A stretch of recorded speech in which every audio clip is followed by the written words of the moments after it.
বাংলা আমার মাতৃভাষা, অসমীয়া কিন্তু আমার ভাতৃভাষা। চি অসমীয়া চি লাজ লাগে আজি মোক। আজি শিলাদিত্য এই বাংলাদেশীটো যেনেকে কৈ আছে যে অসমীয়া আমার মাতৃভাষা, বাংলা আমার ভাতৃভাষা। চি ঘৃণা লাগে মোৰ ৰে।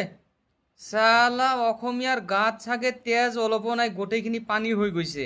চালা এই কথাখিনি যদি আমাৰ কোনোবা মুছলমান মানুহে ক'লা হয়, যি মুছলমানে হওক ইমান টাইম গ্ৰেপ্তাৰ হৈ গ'ল হয়। চালা ইমান গোবৰ খাওয়া জাতি এটাক যে দিছে প্ৰধানমন্ত্ৰী হ'ব কাৰণে, আজি ইমান দুৰৱস্থা হৈ আছে অসমীয়া ভাষাৰ কাৰণে। আৰু আমাৰ অসমীয়াক ইমান লোভ লালসা দেখাই ফালে কৈ আছে মুখ্যমন্ত্ৰীয়ে যে এই অসমীয়া ভাষাৰ বিৰুদ্ধে, অসমীয়াৰ বিৰুদ্ধে মুখ্যমন্ত্ৰী লৰি আছে। কিন্তু এই শিলাদিত্য দেৱৰ এই কথাখিনিৰ প্ৰত্যুত্তৰ দিয়া আমাৰ অসমত এটা ডেকা ল'ৰা নাই, আমাৰ অসমত কোনো মানুহ নাই চাগে।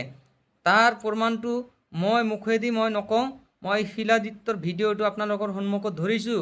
যদি কাৰোবাক ভাল লাগে ভিডিঅ'টো আপোনালোকে নিশ্চয় শ্বেয়াৰ কৰিব। আৰু এই কুকুৰটোক, শিলাদিত্য কুকুৰটোক আপোনালোকে যিমান তাড়াতাড়িকে এৰেষ্ট কৰি ফালে তাক কুকুৰৰ দৰে মৰিয়াই মৰিয়াই তাক বাংলাদেশলৈ পঠাই দিব লাগে। এই কথাখিনি লৈ ফালে মই ভিডিঅ' বনাইছোঁ, আপোনালোকে ভাল পালে ভিডিঅ'টো শ্বেয়াৰ কৰি। ভাষা, অসমীয়া কিন্তু আমাৰ ভাতৃভাষা। সেই চিন্তাধাৰাৰে আমি আগুৱাই যাব লাগিব। বাংলা আমাৰ মাতৃভাষা, অসমীয়া কিন্তু আমাৰ ভাতৃভাষা।